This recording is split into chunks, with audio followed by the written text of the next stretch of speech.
Bonjour, vraiment ravi de vous retrouver pour échanger sur ce sujet des complications cardiaques et pulmonaires liées au Covid-19. Alors on le sait, il existe une pandémie mondiale liée au Covid et le spectre clinique est extrêmement large, allant du simple patient asymptomatique au tableau de syndrome de détresse respiratoire aiguë absolument terrible. Dans tout cela, on le sait, le lien entre le Covid et le monde des maladies cardiovasculaires est extrêmement étroit. 3 phases à détailler de la maladie liée au Covid. Une phase 1, 5 premiers jours, la réponse virale. Une deuxième phase entre 5 à 10 jours qui va être la phase pulmonaire, très importante pour détecter les anomalies pulmonaires, à la fois en radiothorax, mais surtout en scanner, bien sûr. Et puis, une phase absolument cruciale, la phase 3 que vous voyez ici, à partir du 10e jour en général, et qui correspond à la réponse de l'autre, une réponse inflammatoire. Et on le sait, plus l'inflammation est importante, plus le patient meurt, plus les complications cardiopulmonaires seront importantes. Alors, il existe différentes physiopathologies qui expliquent les dommages, les complications cardiovasculaires liées au Covid, une toxicité directe du Covid sur les myocytes, une cardiomyopathie de stress fréquemment associée, de véritables ruptures de plaques, comme déjà décrit chez des patients qui avaient la grippe il y a quelques années, ou encore de véritables anomalies microvasculaires. Cette diapositive résume l'état actuel des connaissances, à la fois sur votre gauche sur la population à risque de faire un Covid sévère et sur votre droite les complications cardiovasculaires liées au Covid. Les risques, l'âge, bien sûr, drive de façon incontestable la totalité des études publiées jusque-là sur le Covid. Les comorbidités cardiovasculaires, mais j'aimerais souligner un papier publié dans le Lancet qui montre que c'est probablement l'antécédent de maladie coronaire qui serait la plus à risque de Covid sévère. Bien sûr, une inflammation, des troubles de la coagulation, un syndrome de défaillance multiviscérale sont des facteurs de risque de sévérité majeure. Sur le plan des complications, au-delà de la myocardite sur laquelle on va revenir, de la rupture de plaque de l'infarctus, il faut citer des cas d'insuffisance cardiaque rapportés chez ces patients, mais également des cas d'arythmie et, on va y revenir bien sûr, de complications thromboemboliques veineuses. Un premier cas de myocardite fulminante, un cas français rapporté par l'équipe du professeur Jérôme Garot à Massy, un jeune, 18 ans seulement, aucun antécédent particulier. Il fait un Covid sévère, intubé, ventilé en réanimation. Vous avez les images de radio et de scanner ici, et à J7, il présente une défaillance du ventricule gauche avec une FEVG évaluée à 30% par nos amis réanimateurs. On le passe en IRM et le diagnostic de myocardite fulminante est confirmé avec de l'œdème en inférieur que vous voyez sur les séquences de T2 STIR et T2 mapping, mais également une prise de contraste tardive sous-épicardique très évocatrice. L'histoire est belle, les amis, rassurons-nous. 7 jours plus tard, récupération complète de la fonction VG ad integrum. On répète notre IRM, disparition de l'œdème sur nos séquences, récupération de la FEVG, une véritable myocardite fulminante aujourd'hui, ce jeune va bien. La troponine joue un rôle absolument clé pour stratifier le risque de complications cardiovasculaires chez nos patients. Vous avez sur l'image de gauche, en orange, les patients décédés, en vert, les patients vivants, et vous voyez que la troponine augmente chez les patients qui vont décéder et reste excessivement basse, avec donc une valeur prédictive négative qui semble bonne, qui semble intéressante chez les patients qui resteront vivants et qui rentreront à domicile. Vous avez le même résultat sur la figure de droite. Incroyable éditorial proposé par Peter Libby et Thomas Lütscher sur une autre vision de la maladie du Covid. Ne serait-elle pas une maladie vasculaire? Ne serait-elle pas une maladie de l'endothélium? Et en réalité, on le sait, le Covid-19 est capable de se fixer au podocyte, d'avoir une véritable toxicité vasculaire entraînant, et il nous permet de le revisiter, des dommages au niveau pulmonaire, au niveau cardiaque, au niveau cérébral, au niveau rénal, à travers cette atteinte vasculaire.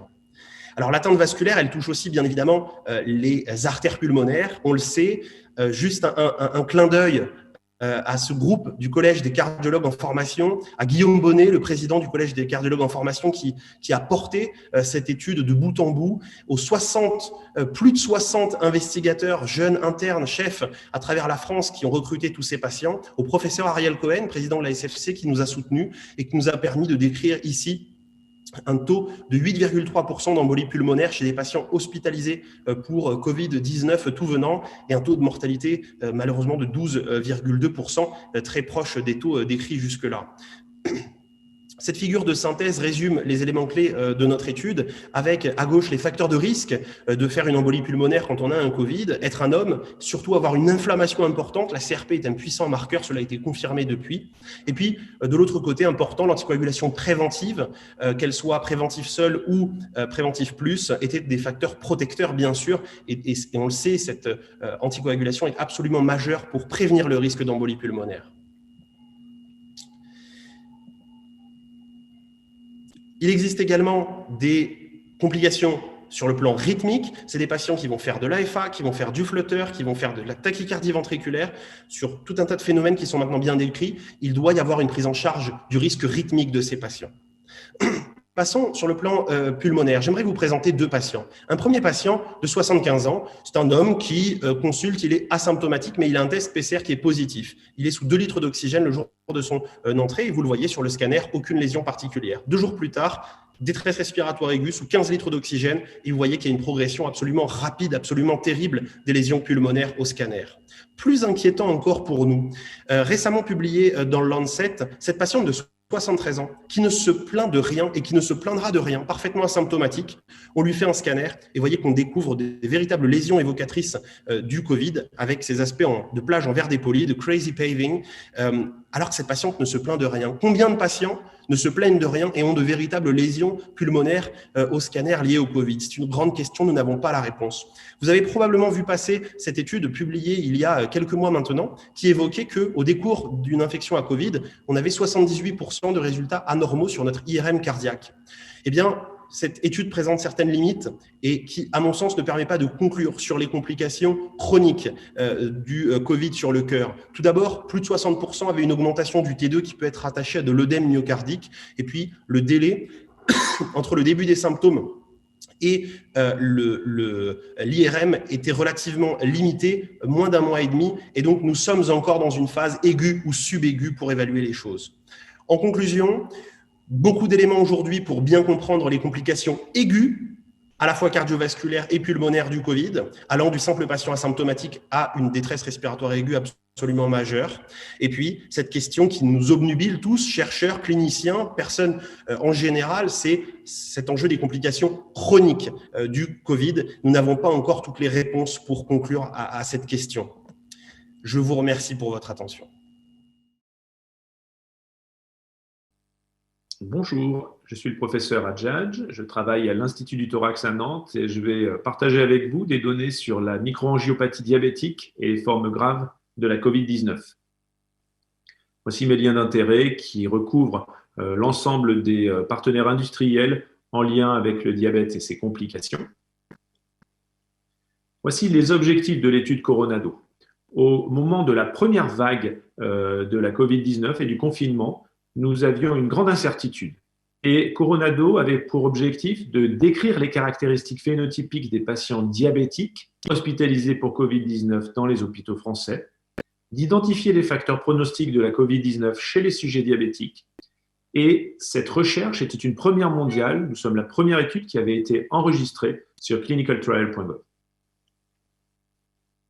La méthodologie appliquée consistait en une étude rétrospective et prospective pour prendre en compte les patients pris en charge entre le 10 mars et le 10 avril.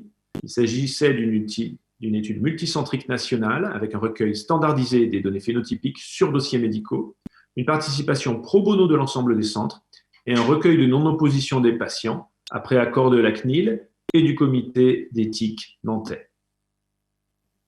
Voici les centres investigateurs, 70 centres ouverts, 68 centres actifs, des centres qui sont dans toutes les régions de France, incluant les départements ultramarins, qui concernent des structures privées, des structures publiques, des structures hospitalières, des structures non universitaires. Toutes les formes d'hospitalisation ont été représentées dans Coronado. Voici les premières données issues d'une analyse intermédiaire réalisée dans la période du 10 au 31 mars pour les personnes en charge entre le 10 et le 31 mars concernant 1317 sujets.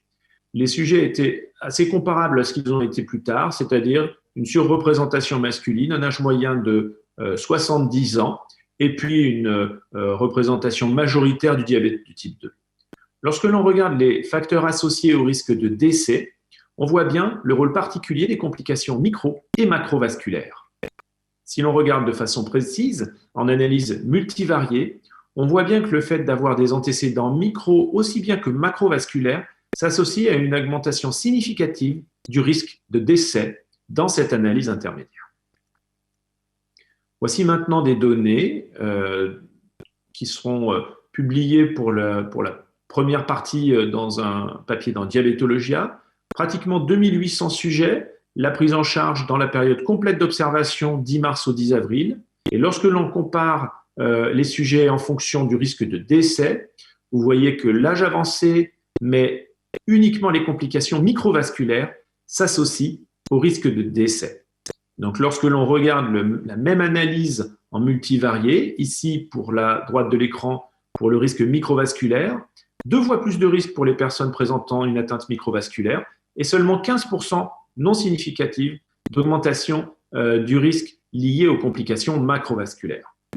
Alors, avec mes 2 acolytes, à gauche le professeur Halimi et à droite le professeur Saulnier, Jean-Michel Halimi à Tours, Pierre-Jean Saulnier à Poitiers, nous avons essayé d'analyser ces données microvasculaires associées aux patients de l'étude Coronado.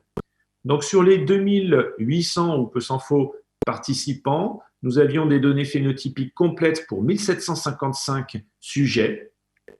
Ces sujets se divisaient avec 1048 sujets sans atteinte microvasculaire et 707 sujets présentant une atteinte microvasculaire qui était soit un historique de pied diabétique, soit une rétinopathie diabétique sévère, non proliférative ou proliférative, soit une atteinte rénale.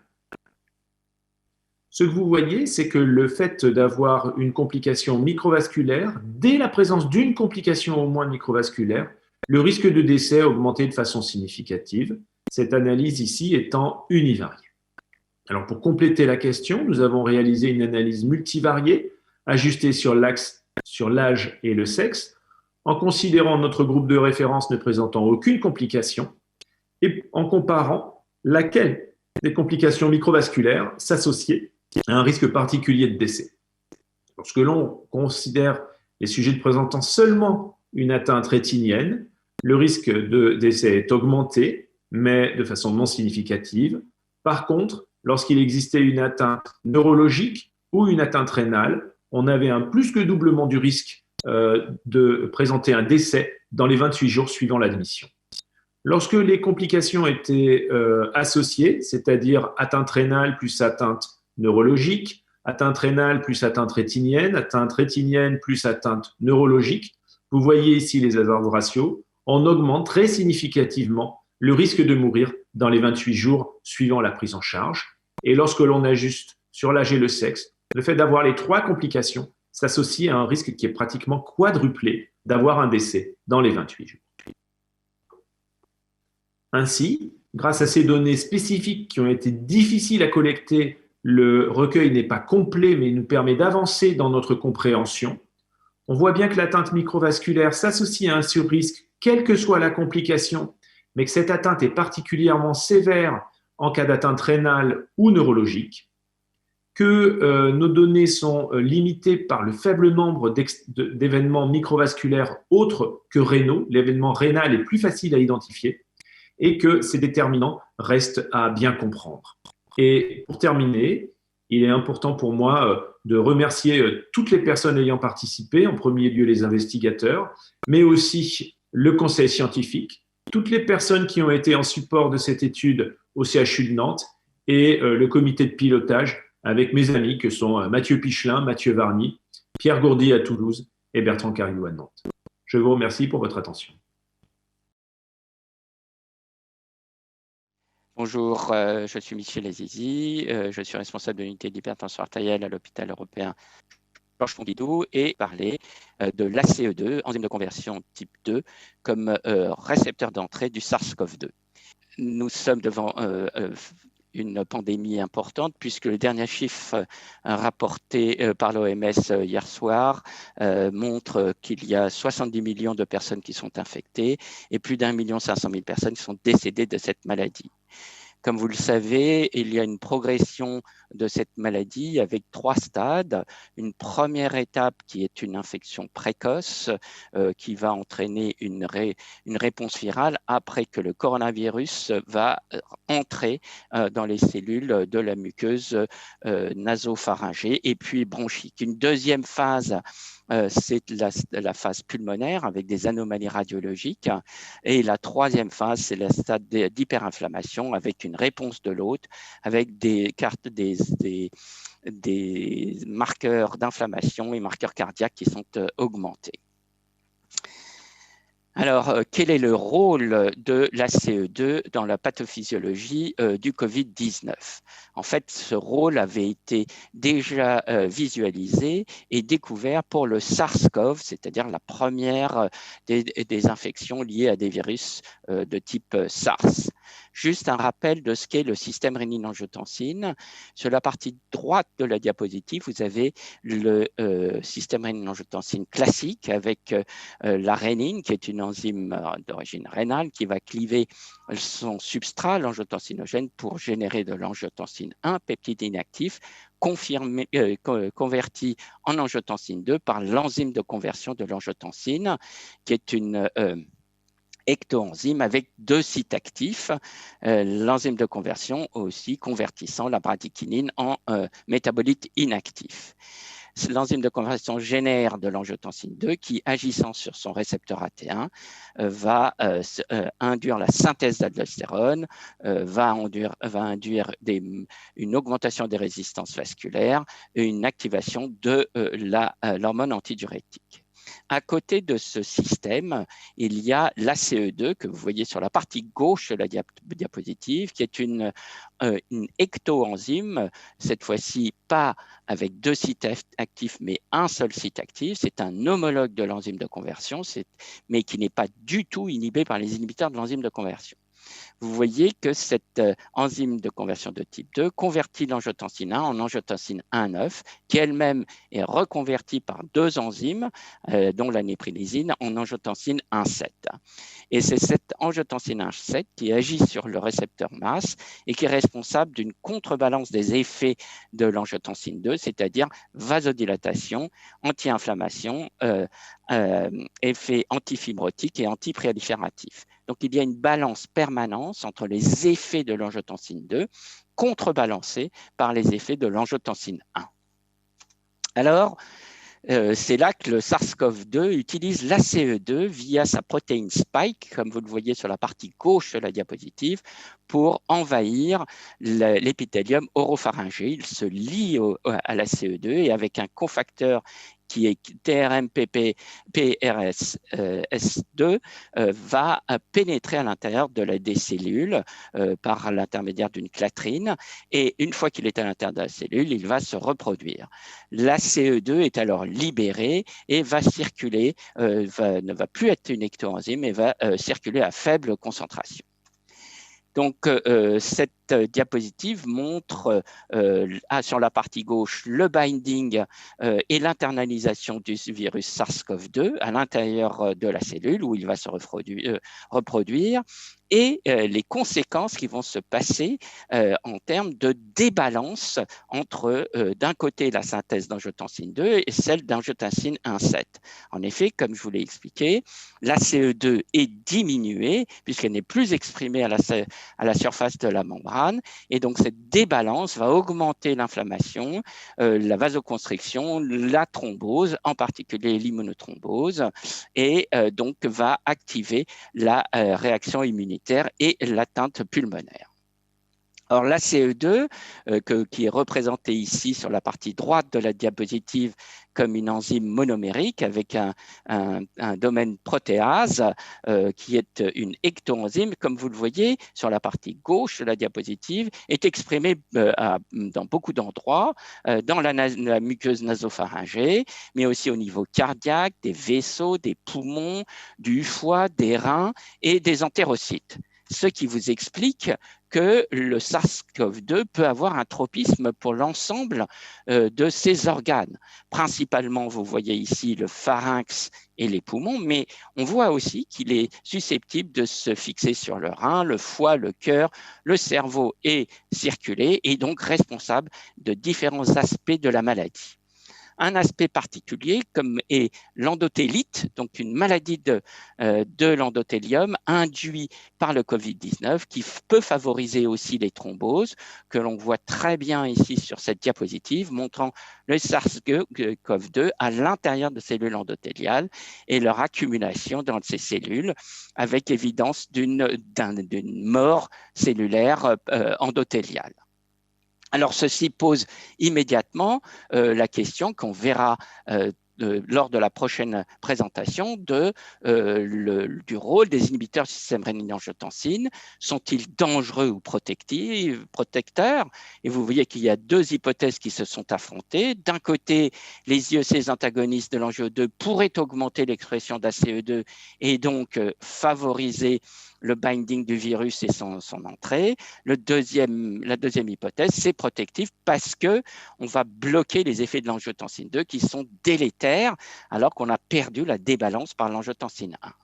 Enfin, cette approche peut être aussi une approche thérapeutique. Des données in vitro publiées au mois de mai montrent que de l'utilisation de l'ACE2 soluble humain peut inhiber l'infection à SARS-CoV-2 sur cette diapositive et éviter même la replication sur des organoïdes vasculaires et sur des organoïdes rénaux. En termes de physiopathologie, eh bien, donc en conclusion, le SARS-CoV-2 se lie au récepteur ACE2 pour pénétrer à l'intérieur des cellules. L'ACE2 est exprimé, comme vous l'avez vu, dans le poumon, le cœur, les vaisseaux, et c'est un régulateur important du système pathologique des maladies cardiovasculaires.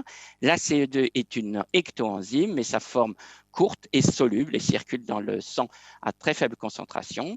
Et dans les maladies cardiovasculaires, il y a une dysrégulation entre le système rénine-angiotensine et la régulation de la CE2 liée au SARS-CoV-2 et aux comorbidités comme l'hypertension artérielle. Je vous remercie pour votre attention. Bonjour, ici Ronan Roussel de l'hôpital Bichat, Fédération de diabétologie de Paris à la PHP. Donc le sujet, c'est traitement du diabète et Covid. Alors, beaucoup de choses se sont dites sur ce thème, avec un risque, comme par exemple pour les traitements antihypertenseurs, d'interférence avec le traitement, voire d'arrêt intempestif du traitement du diabète. J'en citerai comme exemple un exemple assez prestigieux, puisque publié dans Cell Metabolism, dont l'impact facteur est important, un journal de référence dans le domaine du métabolisme, plutôt de recherche fondamentale, et qui s'est, à l'occasion du Covid, un petit peu dirigé sur un terrain plus clinique, et pas forcément, heureusement, parce que cette étude chinoise, par exemple, comme le titre l'indique, suggérait une association délétère du traitement par insuline chez les patients diabétiques hospitalisés pour Covid-19, donc une association avec l'augmentation de la sévérité, de la mortalité chez ces patients. Quand on va voir dans le détail, on n'est pas du tout au niveau de ce qu'on attend d'une telle étude, et c'est vrai dans d'autres domaines, la panique s'est un petit peu saisie des auteurs, y compris des éditeurs, avec une baisse drastique des standards de publication. Et par exemple, sur cette étude observationnelle, naturellement, chez quelques centaines de patients en Chine, avec, si on lit un peu rapidement, une méthodologie correcte, puisqu'il y a un matching sur le score de propension pour corriger les biais d'indication dans ce type de traitement, on se rend compte qu'à la lecture détaillée que tout fait défaut. Les détails sur le traitement par insuline, il ne s'agit non pas de l'insuline avant l'hospitalisation, le traitement de fond des patients, mais pendant le séjour hospitalier, et surtout des critères, des facteurs confondants majeurs ne sont pas inclus, comme par exemple l'indice de masse corporelle. Or, on sait très bien que ce sont, dans le diabète de type 2, les patients qui ont un IMC le plus élevé, une corpulence la plus élevée, qui sont à risque des formes les plus sévères. Et bien évidemment, il y a une association avec l'insuline, et si on n'en tient pas compte, eh bien, on a des résultats distordus, et comme dans bien d'autres situations où de tel type observationnel, l'insuline est mise en avant documentés comme étant à risque après l'infarctus du myocarde, après chez l'insuffisance cardiaque, etc., alors que les essais randomisés dont on dispose ne disent absolument pas cela. L'insuline a un effet qui est neutre. Donc, il faut aller vraiment dans le détail dans ces publications sur la méthodologie, sinon c'est poubelle, comme cet article que je mentionnais et quelques autres. Alors, d'autres hypothèses un peu plus sérieuses ont été mises en avant, et par exemple, un rôle des inhibiteurs de la DPP4. Alors, il y a à vrai dire des articles qui font des hypothèses dans un sens délétère et d'autres dans un sens bénéfique, plutôt prédominant ce sens-là. Et la raison en est que la DPP4, l'enzyme dipeptidylpeptidase 4, a été rapportée comme une protéine qui peut lier les particules virales et du coronavirus. Ça a été bien documenté pour MERS, pour la forme précédente de pneumopathie grave à coronavirus au Moyen-Orient. Et ainsi, DPP4 pourrait être le vecteur qui faciliterait le transfert à l'intérieur de l'organisme au niveau pulmonaire de particules virales et donc favoriserait la contagiosité et potentiellement la charge virale et donc potentiellement la sévérité aussi. Et du coup, les inhibiteurs de DPP4 pourraient avoir un effet protecteur. Hypothèse recevable, ce qui était documenté pour le MERS ne l'a pas été pour le SARS-CoV-2, donc ça reste une hypothèse assez faiblarde toutefois sur le plan fondamental, mais suffisante pour justifier par exemple un essai randomisé qui est en cours en Floride, testant les inhibiteurs de DPP4 chez les patients avec forme sévère de la maladie. En bref, nous avons testé cela après que dans une étude qui est l'étude Coronado, dont on a déjà parlé, une étude très large des patients hospitalisés pour Covid avec diabète de type 2 en France, une étude multicentrique avec la quasi-totalité des hôpitaux français de bonne taille, qui a fait suite à des publications italiennes, par exemple, suggérant effectivement que les inhibiteurs de DPP4 étaient associés avec un risque moindre de mortalité. Cela dit, 90 patients, 11 patients sous inhibiteurs de DPP4, là aussi on voit que malgré le bon journal Diabetes Care, là aussi un impact facteur à plus de 15, on a des données qui sont extrêmement faiblardes. Coronado, c'est une étude de grande taille, plusieurs milliers de patients, plusieurs centaines sous inhibiteurs de DPP4 antérieurement à l'hospitalisation, un score de propension qui repose sur de nombreux facteurs confondants potentiels, avec en rouge les différences entre les deux cohortes exposées ou pas aux inhibiteurs DPP4, en bleu les comparaisons après matching sur le score de propension. Donc on voit qu'on a corrigé tous les biais, on est extrêmement bien, on a bien redressé. Et qu'est-ce qu'on voit avec cela? On voit que ce soit le critère principal qui était la mort ou le passage en réanimation, l'intubation trachéale, ou si on regarde juste la ligne du bas, le décès, on a des hazard ratios qui sont en dessous de 1, plutôt protecteurs, croisant la ligne d'identité en général, peut-être dans le modèle complètement ajusté à 28 jours, une tendance à la protection vis-à-vis de la mortalité, mais on voit que ça reste assez faible. Et si c'est compatible avec une telle protection, ce n'est sûrement pas cette étude, malgré sa grande taille et sa rigueur de méthodologie, qui va l'affirmer définitivement. D'autres pistes ont été explorées, la metformine, qu'on a pu tester également dans Coronado. Là aussi, si on s'intéresse juste pour des soucis de temps sur le critère, le décès, à 7 jours après l'hospitalisation ou à 28 jours, il s'agit de la metformine anté-hospitalisation, parce que bien souvent, chez ces patients sévères, elle n'est pas conservée au cours de l'hospitalisation. On voit que là aussi, sous metformine, après ajustement sur le score de propension, on est avec un hazard ratio qui est inférieur à 1, et là encore, modèle 2, complètement ajusté, la ligne, le hazard ratio croise, l'intervalle de confiance croise la ligne d'identité, donc la metformine, on peut affirmer, n'a pas d'indication d'effet délétère, mais n'est pas forcément associé avec une réduction de la mortalité. Globalement, donc, neutralité lorsqu'on analyse rigoureusement des médicaments du diabète chez les patients hospitalisés pour Covid. Merci.